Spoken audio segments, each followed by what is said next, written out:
भिटशा में भेटाई मरहूम सैयद नाज़न अरमहरूफ मज़हर अली शाह की याद में सदर फर्जन सैयद अदीब हसन शाह लतीफ़ी पारां सालियाना मच कचहरी एहतमाम किया। मच कचहरी में भिटशा शहर से तल्लुक़ रखने मौजूद शहरन भेटाई सैयद गुलाम रज़ा शाह लतीफ़ी, सैयद खाबर हुसैन शाह लतीफ़ी, अलावरा समूह, मोहम्मद तोफ़े राजपूत, वफ़ा मोहम्मद सुमार, इस्माइल मीजर, राना गुलाम नबी, फैज़ हफ़ाज़ माला, फ़कीर आफ्ताब जूनू समेत साफ़िन में गुल हसन राजपूत, इख्तियार अली मीजत, रजब अली बोज़दार समेत उस्ताद सरवर राजपूत बेन शहरन वॾे अंग में शिरकत कई। मच कचहरी मुख़्तलिफ़ शख़्सियतुनि पारां बैत गुजारतूं पाग शाइरी ऐं भेटाई जी बैतुनि समेत क़सीदाई नातूं पढ़ी महफ़िल के रौनक बख़्शी वई। उन मौक़े ते सैयद गुलाम रज़ा शाह लतीफ़ी, मोहम्मद सुमार, वफ़ा, राना गुलाम नबी राजपूत ऐं ॿियनि चयनि मच कचहरी सिंध जी रवायत में शामिल आहे। मच कचहरी बहाने इंसान पाण में हिक ॿिए सां अहवाल करे दुख सुख वंडण सां गॾु सिंध जी सखावत रवायत खे बरक़रार रखियो अचनि। हिननि चयो त सैयद नाज़न हुसैन शाह लतीफ़ी पंहिंजी समूरी ज़िंदगी भिटशा वासियुनि जी ख़िदमत कई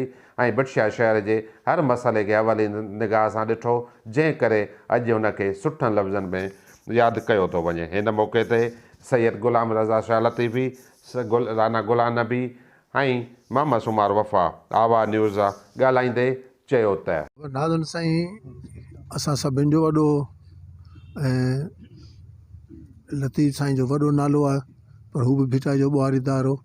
इस्लामाबाद में भिटशा जा माण्हू वेंदा हुआ, हुन खां पुछंदा हुआ नाज़न साईं तव्हां सुञाणो था?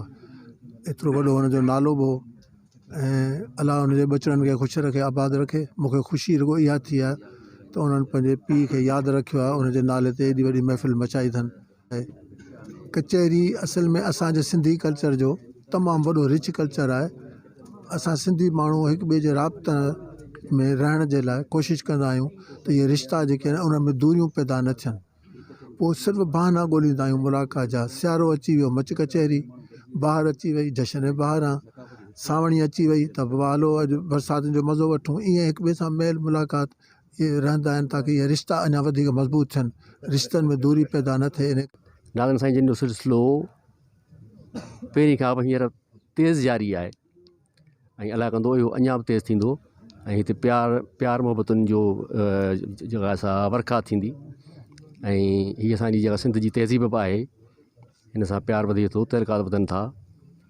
ऐं आख़िर में नाज़न साईं जिन लाइ ऐं क़िबला साईं जो शेर पेश कंदो आहियां पंहिंजो अली शाह साईं जिन जो, नाज़ लतीफ़ी जिन जो। आ महफ़िल मुशाइरे जो महिमा ख़ुसूसी असां में ख़वारनि जो महमीर आहे, संदसि दर ते हर वक़्तु मेलो मतला ही नाज़न जहां जो जहांगीर आहे। मच कचहरी या सिंध जी हिकिड़ी रवायत बि आहे, कल्चर बि आहे ऐं अक्सर सियारे में ही सिंध जी सक़ाफ़त आहे जेको असां वॾे धूमधाम सां जीअं ईद वांगुरु मल्हाईंदा आहियूं ऐं सॼे सिंध में मच कचहरी एहतमाम थींदो आहे। हिन एहतमाम सां गॾु जेकी इहा साईं अदीब साईं पैगाम ॾिनो आहे ऐं असीं हिनखे एप्रिशिएट था करियूं ऐं दुआ कयूं अल्लाह साईं हिनखे कामयाबु करे। मच कचहरी जे आख़िर में मरहूम सैयद नाज़न हुसैन शाह लतीफ़ी जे रूह खे सारे सवाब पहुचाइण लाइ ख़ुसूसी दुआ घुरी वई। कैमरामैन इख्तियार अली मीजत सां गॾु मुस्तक़ीम समूह, आवाज़ न्यूज़, भिटशा।